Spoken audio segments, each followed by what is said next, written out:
Hello everyone, and welcome to the review of fascism. So, what is fascism? It is a political movement that governed parts of Central and Eastern Europe during 1922 to 1945. It comes from the Latin word fascis, which means a bundle of sticks, which is used to describe how the individual is not important, yet the group or state is. Fascism developed in the late 1920s, the era between World War I and World War II, in the areas of Italy, Germany, and Japan. Some common features of fascism include extreme nationalism, lack of regard of human rights, showing that the individual is not important, a focus on the military and glorification of war. For example, Hitler starts to build up his military and believes that he is the best foreign power. Patriarchy, which is a male-dominated society. Control of the media. All the stories are only approved by the state. They're not going to hear bad things about the state, and propaganda comes from this. There's also an obsession with fear and national security from this because they use the media to promote fear against the population. The religion and government is intertwined. State is still in control, but religious authorities become part of the state. The corporate power is protected. Business and interests are promoted and protected. A suppression of labor uses police and military to put down labor problems, and the state intervenes when people want more money. So why fascism? Well, number one, the fascists were anti-communist. A lot of people feared communism back then. Fascists were seen as a way to keep communists under control. Number two, a poor economy. This was particularly true in Germany. They had to pay reparations and try to rebuild their own countries with the Weimar Republic. After the rise and fall of it, there was a great increase of inflation. People would use printed money, and if you have more of something, the value of currency becomes less. People would take wheelbarrows of money to the store to buy just a loaf of bread. Number three, an ineffective government. A prime example of this is Germany's Weimar Republic. It was an attempt at democracy after World War I. The Germans had no experience in government whatsoever, and it was not very popular. Number four, efficiency. The fascists were fast and efficient about getting things done. And lastly, nationalism. They wanted to make their country the best and use scapegoating to blame others for their problems.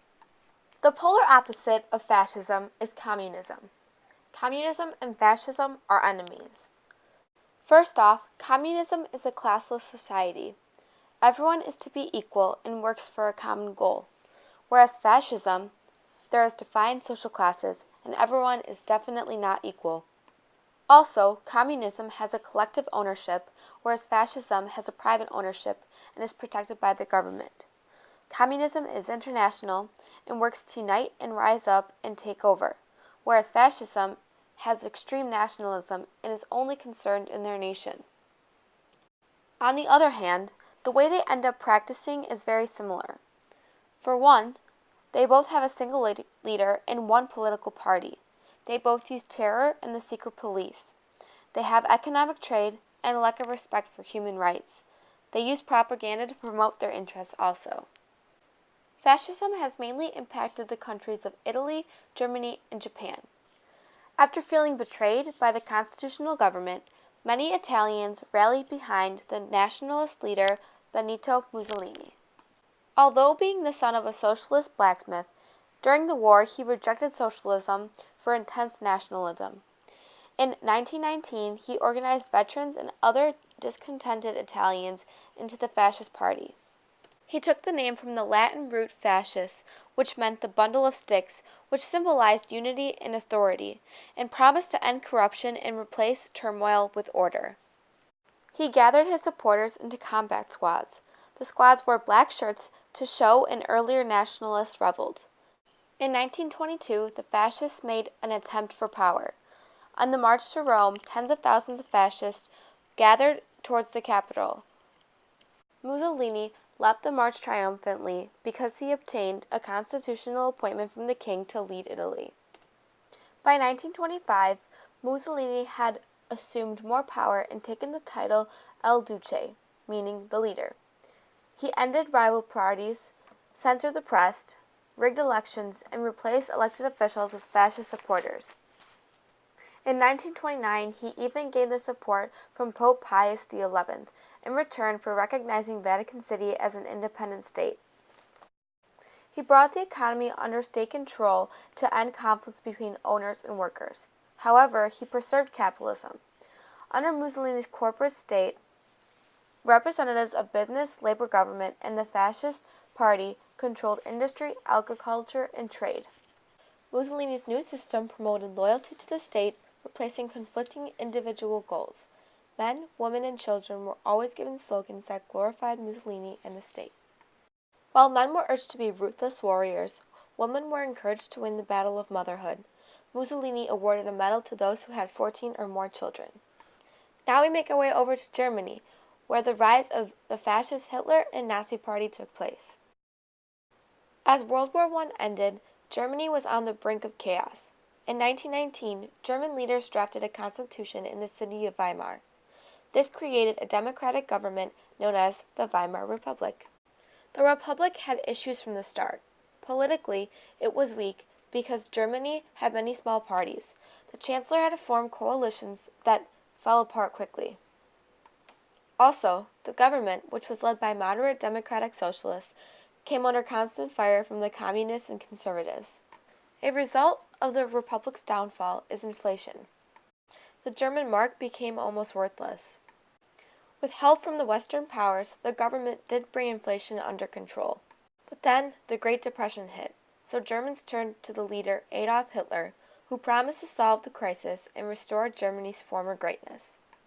Hitler was born in Austria in 1889.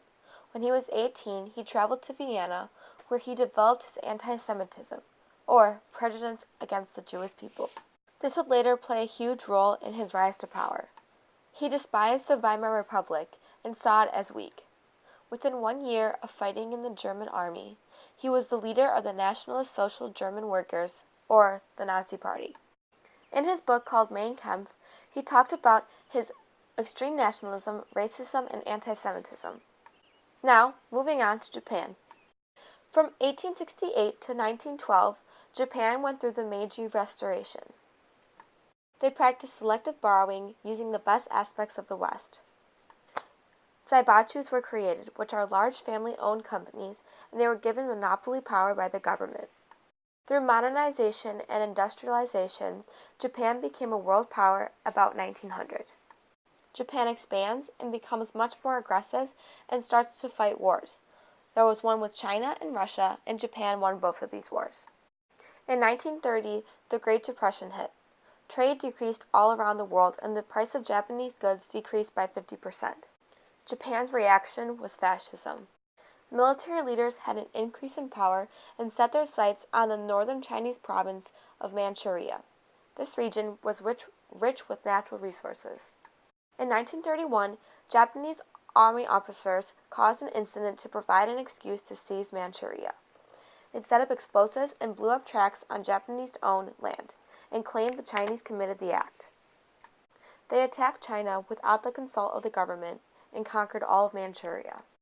The League of Nations condemned this aggression, so the Japanese simply withdrew from it. In conclusion, all three countries, Japan, Italy, and Germany, were greatly impacted by the political movement of fascism. All three countries displayed the common features of extreme nationalism, lack of regard for human rights, and glorification of war. Thanks for watching. Bye!